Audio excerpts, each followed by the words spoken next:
Hello and welcome to Tim's BMW Repairs and Information.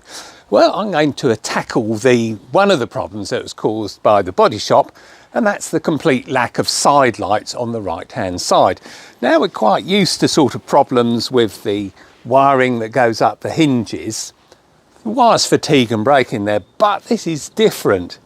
This is blowing a fuse, so not only do I lose these lights, I also lose the one at the front, and if I replace the fuse just blows immediately. What you don't want to do is keep replacing the fuse. You will damage the light control module at some point because it measures the current that goes from the fuse through the light switch and to the lights. Right, well, I recorded that about a month ago. Yeah, it didn't go according to plan, that's absolutely for sure. So the situation is, as I've explained, cars come back from the body shop, and I immediately noticed that it didn't have the side lights working. So that's both the rear right-hand side lights and the front side light wasn't working. So I checked the fuses and fuse 5 was blown, and replacing fuse 5 just meant that fuse 5 exploded again and still didn't have any side lights.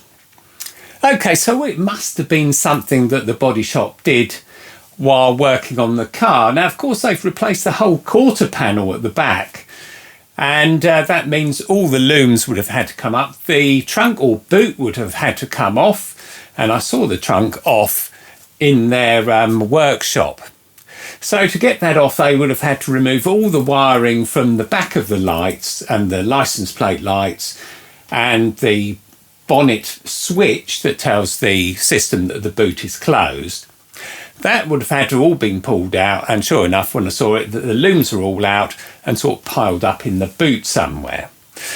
Okay, so it must be some problem they've introduced while working on the car. So it's all been put back together nicely, looks fine, but it blows a fuse. So the first thing I thought I would check is, well, if they replaced the bulbs in the wrong place, so that's immediately where I'd start. So I checked all the bulbs, took them all out, still blew the fuse every time. Now, you don't want to keep replacing fuses because you will damage the lamp control module at some point, because the power to the lights, well, in fact, the front light, to be more particular, goes through the LKM, and that checks how much current's going through there for cold and warm bulb checking.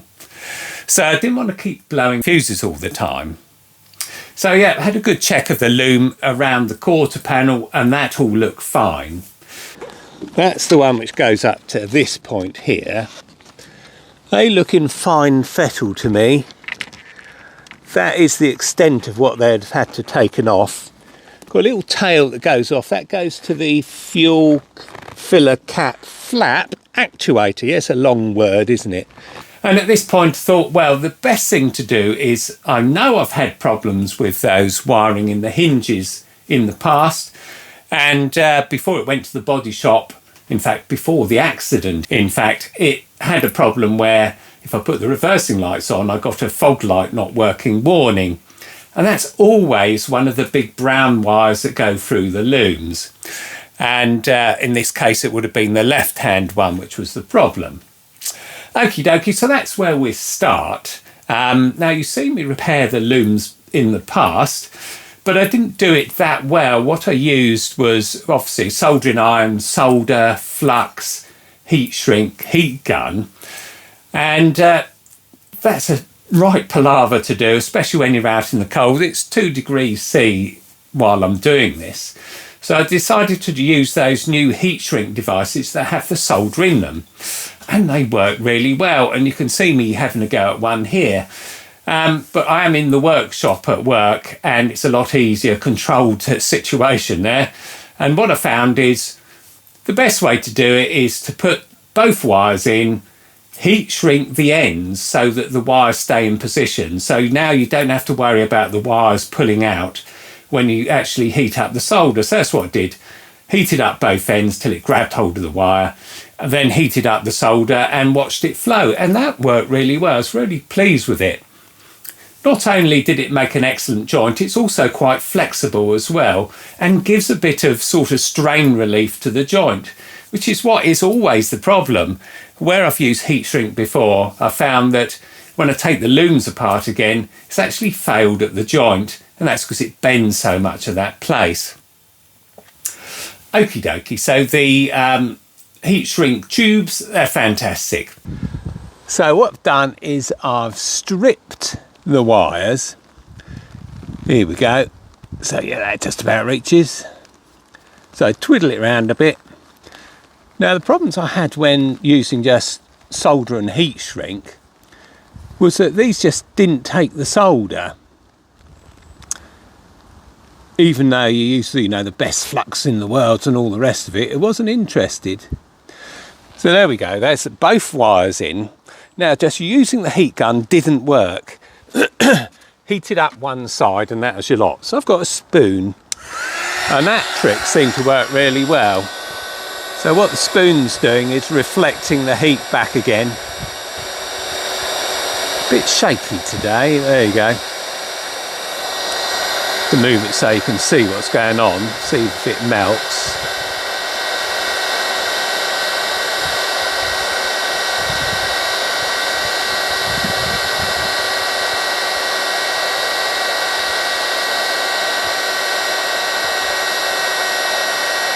So yeah, without the spoon it doesn't melt no matter how long you keep it going for.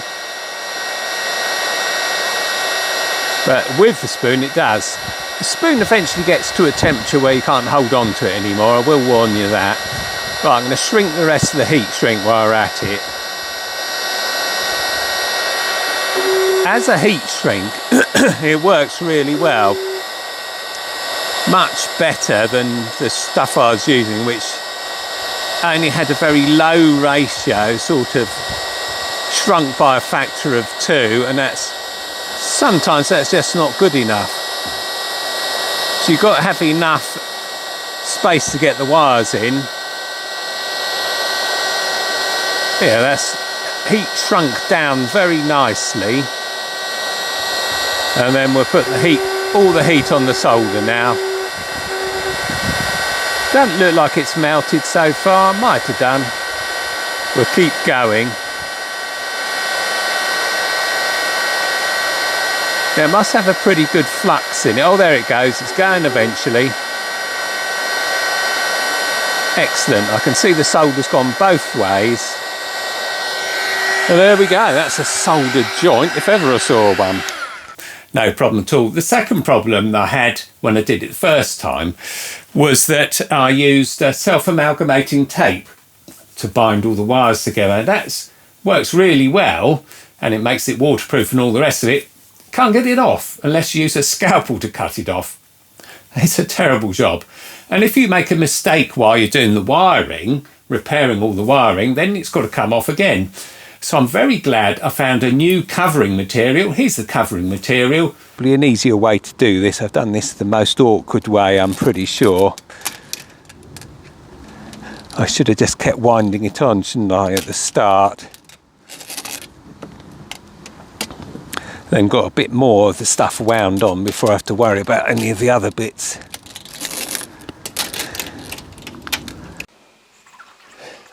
Yeah, this stuff comes from RS. I think it's 14mm diameter. I'll put the link in the description where you can get it. It certainly works a lot better and it's much more versatile than self-amalgamating tape because you can get it back off again. And I did need to get it back off again a bit later. Yeah, so good stuff. Right, that's the wrap all the way round. Yeah, I'm quite pleased with that. That's not bad at all, is it? As long as you stay in the gutter, you'll be all right. Yeah, it takes a little while to wind it on. But I'm so pleased with it. It works so much better. And it also stops the wire having these sharp bends in them. So yeah, okay, so that's first stage of the repair. Check the bulbs. They weren't the problem. Go onto the circuit diagram, check what the circuit diagram says. It says the wires go from fuse 5 through the light switch to three bulbs, 2 at the back, 1 at the front. And so I thought, yeah, the problem's got to be around there somewhere. No, it isn't, because that's my first mistake, was the fact that if you look at a different circuit diagram, this is all on the ETK, by the way, which is available on MeekNet. If you look at the light switch details, for instance, then it shows fuse 5 actually goes to a lot of other things other than just 3 bulbs. It actually does all the backlighting for the instruments, for the light switches, all things like that. It goes all throughout the car. It does the cigarette lighter light as well, the illumination from underneath. Now, before that went to the body shop, I was absolutely sure it was working, so I just replaced the bulb, and you can see me do it in the ashtray repair that I did in the last video. So yes, much more complicated than you would have thought, but I thought we've got to concentrate on the work they've done. Unfortunately, the work they did is also replace the driver's door, which of course the illumination goes to the driver's door for the backlighting for the light switches and the mirror switches and all the rest of it. So I was a bit worried that it was going to be in there, but I thought, first of all, I'll tackle the boot or the trunk. Let's have a look. So the circuit diagrams that I checked later also showed that the power for the side lights also went to the license plate lights. Now, with these cars and the looms, what they try and do is they separate out the right and the left-hand side. The looms that go down the right-hand hinge are for all the lights on the right-hand side of the boot and the wing and so on. And the ones which go down the left-hand hinge, they do all the left-hand lights. Yet that's apart from the license plate lights, and that's what caught me out. Now, the actual fault which caused the short circuit, and took me at least 5 hours to fix, was the license plate lights. Now, I didn't bother to check the left-hand one because it was a problem with the right-hand, and I found a problem with the right-hand license plate light. And what it turned out to be is when they'd replaced this one, they managed to knock the bulb sideways, so it shorted between the 2 terminals. So this wasn't a loom fault on this side, it was the bulb being knocked between the 2 terminals, causing a dead short. There was the short. I was so pleased I found that. And yeah, so I put the fuse in and thought, yeah, that'd be the last fuse I'm going to have to fit in there. That popped straight away. So at this point, I'm quite a bit lost, to be honest. And at this point, I didn't realise that, of course, the power also goes to the left-hand license plate light. And when I took that out, because I was going to take the whole loom out again, when I took the license plate light out, I found they trapped the wires against the metalwork, and they cut through both the wires, so not only the ground, but the live wire to the license plate, and that was where the short was. And so I had to rework those so it didn't have the shorts or the cuts into them, and then the lights would all work. So I was very pleased with that. Got in the car, put all the lights on, came round to the back of the car waiting to see all the lights on, because I'd done it with all the boot open and so on. No, nothing was working, and not only that, I was getting all sorts of errors on the mid. I'm in. Still smells a bit painty in here, even though it's been running for a while. Right, ignition on. All lights on. Fog lights on. Oh, it says number plate light fail. Well, we'll find out if that really is the case. Not only that the lights weren't working, where they were working 5 minutes before, but also the backrest of the seat wasn't secured. It was just getting very complicated altogether. Rightio, so we're about 2 hours later. Yeah, that was a very interesting problem. I think you left me when I'd got in the car and I was just seeing what lights worked. Yep, none of them worked at all, and I got all sorts of errors like backrest not secured on my seat and sorts of weird things like that. Now what that was, it was working with the boot open, not with the boot closed. Well, this here has got a switch in it, obviously, and it turns on and off the trunk lights or boot lights. And what it does is ground a point. So this connects directly to ground, and when the button's released, it joins the ground up for these lights here. Okay, so what was happening was all the other lights were borrowing that ground point, so that when the boot button was pressed in and we lost the ground to that node, yeah, we lost everything. So we lost all the lights, and it caused all sorts of weird problems. One of them being the fog light on the instrument cluster, the fog light warning light, was still on, even though all the lights are off. Okie dokes, that's a lack of ground. And yeah, it took a while to find it, because as soon as I put the fog lights on, I had exactly the same problem as well. Put the fog lights on. So what I did is I went up here. There's the loom to the fog light that wasn't working. So we got this wire here, which is the brown wire. Brown wires are always ground, by the way. Yep, that was at 12 volts.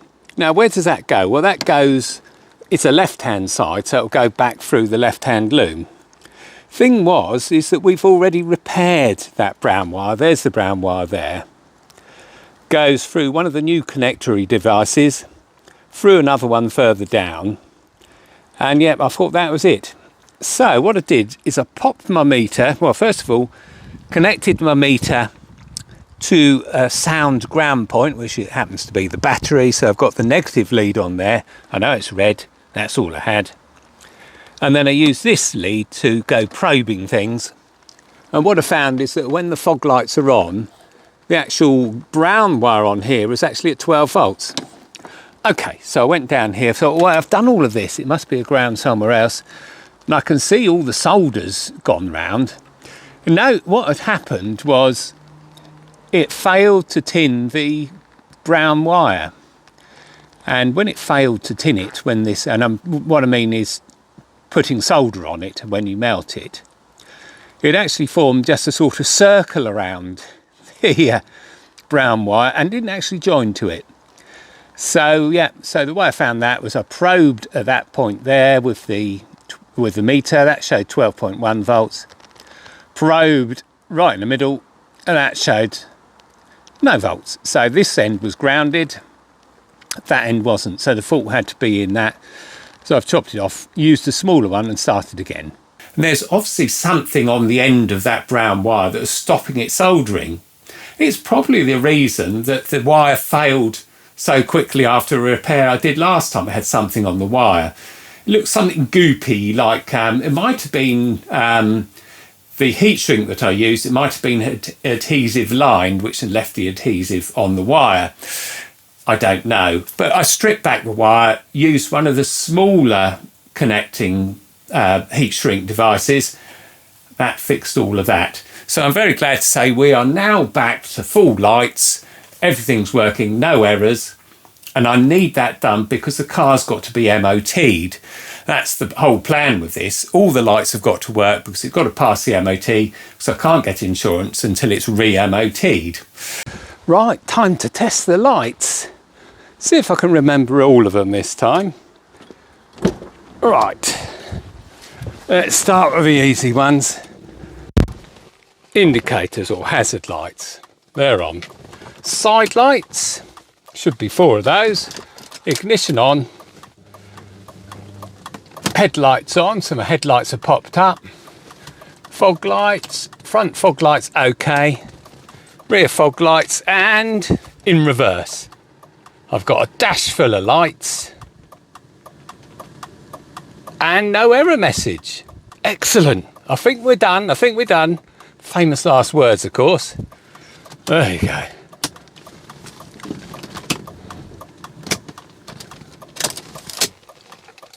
Thank goodness for that. Okay, so where are we with the repair? Well, the car is still up at Lee Shannon's. It's up on the lift at last, and yeah, work's being done on it. Thank goodness for that. Hope to get it back soon. And then it's just a case of sorting out the other things, like the headliner and other things that unfortunately got a bit mangled during the body shop. The fuel filler flap, one of them. The boot doesn't fit properly, that's another one. Yeah, endless things. Yeah, it's been a long road, hasn't it? It's just coming up to 6 months since the accident. An accident that I wasn't any part in, I wasn't driving it, it wasn't my insurance company, it wasn't the garage's insurance company, it's a third party, and they just try to stiff you as much as they can for as much money as they can. And yeah, it's just absolutely endless. So running out of go a bit at this point, to be honest. Yeah, 6 months is a long time. And of course, we missed all the summer, the lovely days with all the windows down, blapping around in the countryside in the 8 Series. No, it's absolutely freezing. It's -2 now. Ice on the road, snowing yesterday. So I missed all of that, which is a bit of a swindle. So there we go then, that's the end of that. Thanks very much for watching. Put the thumbs up if you enjoyed that. Yeah, keep subscribing, keep commenting. I love the comments, keep them coming. See you next time.